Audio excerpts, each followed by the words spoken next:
Hello everyone, welcome back to my channel. कैसे हो आप सभी लोग? आई एम श्योर कि आप सभी लोग ठीक होंगे।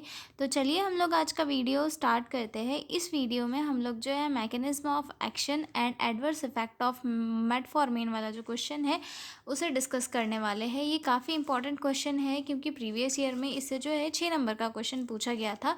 तो हम इसे जो है इस वीडियो में डिस्कस करेंगे और बहुत ही सिंपल, शॉर्ट और ईजी में मैं आपको जो है ये क्वेश्चन सॉल्व करवाने वाली हूँ। तो आप लोग जल्दी से रेडी हो जाइए। तो चलिए स्टार्ट करते हैं, ठीक है। सबसे पहले तो ये देखते हैं कि मेटफॉर्मिन है क्या। मेटफॉर्मिन एक जो है ओरल हाइपोग्लाइसेमिक एजेंट है, यानी कि ये जो ड्रग है इसे ग्लूकोज के लेवल को कंट्रोल करने के लिए दिया जाता है, ठीक है। अब ग्लूकोज का लेवल कंट्रोल करना है, वहीं से हमारे दिमाग में एक बात आती है कि ग्लूकोज का लेवल कब कंट्रोल किया जाता है, जब कोई पेशेंट जो है डायबिटीज़ वाला हो, ठीक है। तो आपको एक चीज़ यहाँ पे याद करनी है कि यहाँ पर जो है टाइप 2 डायबिटीज़ मेलाइटिस वाले पेशेंट के ट्रीटमेंट के लिए जो है मेटफॉर्मिन दिया जाता है, ठीक है। और ये मेजरली उन पेशेंट के लिए ज़्यादा यूज़फुल होता है जिन्हें ओबेसिटी होती है या फिर जो ओवरवेट होते हैं। उन पेशेंट के ट्रीटमेंट में जो है मेटफॉर्मिन को as a first line drug use किया जाता है, ठीक है। Metformin is an oral hypoglycaemic drug belonging to the biguanide group. It is the first line drug for treatment of type 2 diabetes mellitus, ठीक है। ये समझ में आ गया। अब हम मैकेनिज्म ऑफ एक्शन देखते हैं, ठीक है। मैकेनिज्म ऑफ एक्शन में इसकी एक चीज़ आपको याद रखनी है कि ये जो है ब्लड में ग्लूकोज के लेवल को मतलब कंट्रोल करने की कोशिश करता है बिना इंसुलिन के सिक्रीशंस के।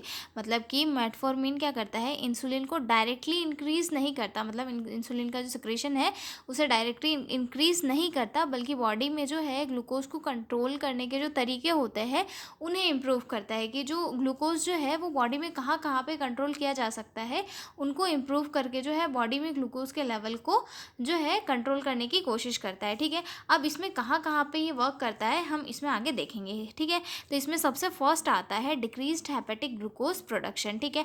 मतलब कि लीवर जो होता है उसके अंदर ग्लूकोज के प्रोडक्शन को कम करने का काम करता है, ठीक है।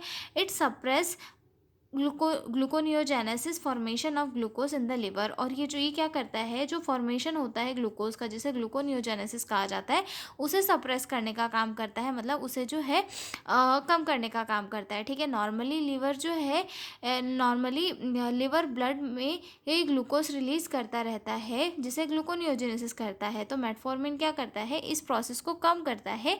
इसीलिए क्या होता है, ब्लड में जो शुगर का लेवल है वो कम हो जाता है, ठीक है। इसका मेन और सबसे इम्पॉर्टेंट एक्शन यही वाला है। तो आपको ये जो है आपको अच्छे से याद करना है कि ये जो है लीवर के अंदर जो ग्लूकोज का प्रोडक्शन होता है, या फिर हम जिसे बोल सकते हैं ग्लूकोनियोजेनेसिस, इस फॉर्मेशन को कम करता है और ग्लूकोज के लेवल को बॉडी में कंट्रोल करने का काम करता है। कौन करता है, मेटफॉर्मिन, ठीक है।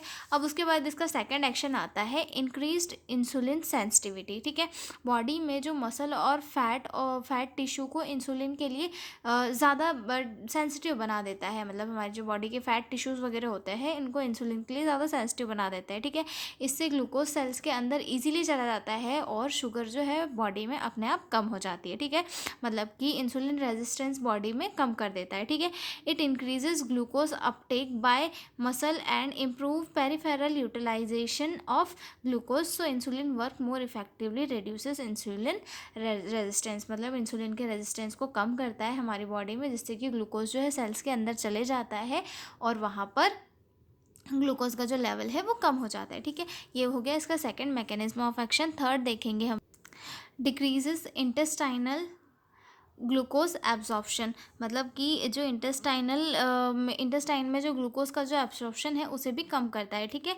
Slightly reduces absorption of glucose from intestine. Intestine में जो ग्लूकोज का एब्जॉर्प्शन है उसे भी कम करता है, ठीक है। ये हो गया इसका third mechanism of action. Then fourth आता है insulin does not stimulate insulin secretion, therefore when alone it does not cause hypoglycemia। और ये जो है इंसुलिन के सिक्रेशन को स्टिमुलेट नहीं करता है, कि जिससे कि क्या होता है कि जब बॉडी में मेटफॉर्मिन अकेली दी जाती है तब हाइपोग्लाइसीमिया का रिस्क जो है बहुत कम होता है, क्योंकि इंसुलिन को सिक्रेट होने के लिए ये नहीं करता है और बॉडी में जो एक्सेस अमाउंट में जो इंसुलिन है उसे भी जो है कम कर देता है, ठीक है। सॉरी मतलब एक्सेस अमाउंट में जो ग्लूकोज है उसे भी कम कर देता है, और इंसुलिन को भी सिक्रेट करने के लिए जो है स्टिमुलेट नहीं करता है। इससे क्या होता है कि बॉडी में जो ग्लूकोज का जो लेवल है वो नॉर्मलाइज होते रहता है। ठीक है। Activate AMP, activated protein kinase. ठीक है, मतलब ये जो है AMP के एंजाइम जो है उसे भी एक्टिवेट करने का काम करता है। ठीक है। This enzyme help in reducing glucose production and improving metabolism. और ये जो एंजाइम होता है ये क्या करता है कि बॉडी में जो है ग्लूकोज के प्रोडक्शन को रिड्यूस करता है, जिससे कि बॉडी में जो है ग्लूकोज का लेवल कम होता है, और बॉडी में मतलब एक्सेस लेवल में जो है ग्लूकोज नहीं बनता है। ठीक है, मतलब ग्लूकोज का जो प्रोडक्शन है यहाँ पे कम हो जाता है, जिससे कि मेटाबॉलिज्म हमारा इंप्रूव हो जाता है। ठीक है, 5 हमारे हमने देख लिए मैकेनिज्म ऑफ एक्शन। अब हम देखेंगे यूजेस इसके क्या क्या है। ठीक है, तो इसमें सबसे फर्स्ट यूज़ आता है टाइप 2 डायबिटीज़ मेलाइटस। ठीक है, टाइप 2 डायबिटीज़ मेलाइटस में जो है इसे फर्स्ट चॉइस ड्रग के रूप में दिया जाता है। ठीक है, first line drug for newly diagnose patient, और अगर कोई पेशेंट न्यूली डायग्नोज है तो भी उसे दिया जाता है। ठीक है, स्पेशली यूज़फुल इन ओवरवेट और ओबेस पेशेंट, और यूजफुली मतलब मेजरली उन पेशेंट के लिए ज़्यादा यूज़फुल होता है जो मतलब ओवरवेट है या फिर ओबेस है। ठीक है, कैन बी यूज्ड अलोन और with insulin other oral drugs, और इसे जो है अलोन अकेले भी दिया जा सकता है या फिर दूसरे ड्रग्स के साथ भी जो है इसे दिया जा सकता है। ठीक है, अब उसके बाद दूसरा आता है हमारा पॉलीसिस्टिक ओवरी सिंड्रोम या फिर PCOS भी हम इसे बोल सकते हैं। ठीक है, used in polycystic ovary syndrome to improve insulin resistant and regulate menstrual cycle. ठीक है, मेटफॉर्मिन जो है PCOS की कंडीशन में भी दी जाती है, क्योंकि इंसुलिन का रेजिस्टेंस यहाँ पर ये कम करती है और मेंस्ट्रुअल साइकिल को रेगुलेट करने में भी हेल्प प्रोवाइड करती है। ठीक है, उसके बाद आता है प्री डायबिटिक।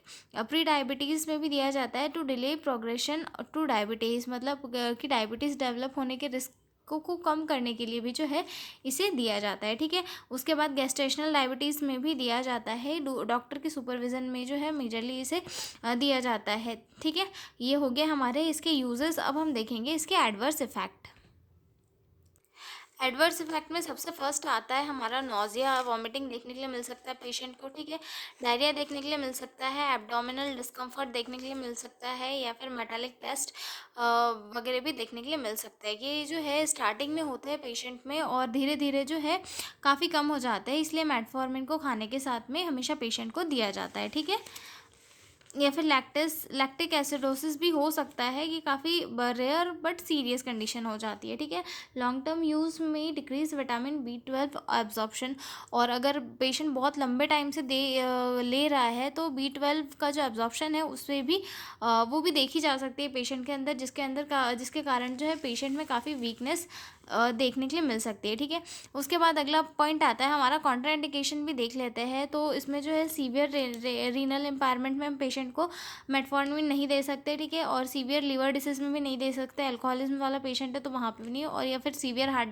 फेलियर वाली कंडीशन है तो वहाँ पर भी जो है पेशेंट को नहीं दिया जा सकता है। ठीक है, एब्डोमिनल पेन या फिर सीवियर इन्फेक्शन वगैरह है तो वहाँ पर भी पेशेंट को जो है मेटफॉर्मिन नहीं दिया जा सकता। ठीक है, तो ये हो चुका है हमारा क्वेश्चन कंप्लीट। अब हम मिलेंगे अगले वीडियो में एक नए क्वेश्चन के साथ, और अगर आपको फार्माकोलॉजी, पैथोलॉजी और जेनेटिक्स के पूरे PDF नोट्स चाहिए तो डिस्क्रिप्शन में मेरा मेल दिया हुआ है, आप उस पर कॉन्टैक्ट करके PDF नोट्स ले सकते हो। तो मिलता है अगले वीडियो में, तब तक के लिए बाय बाय।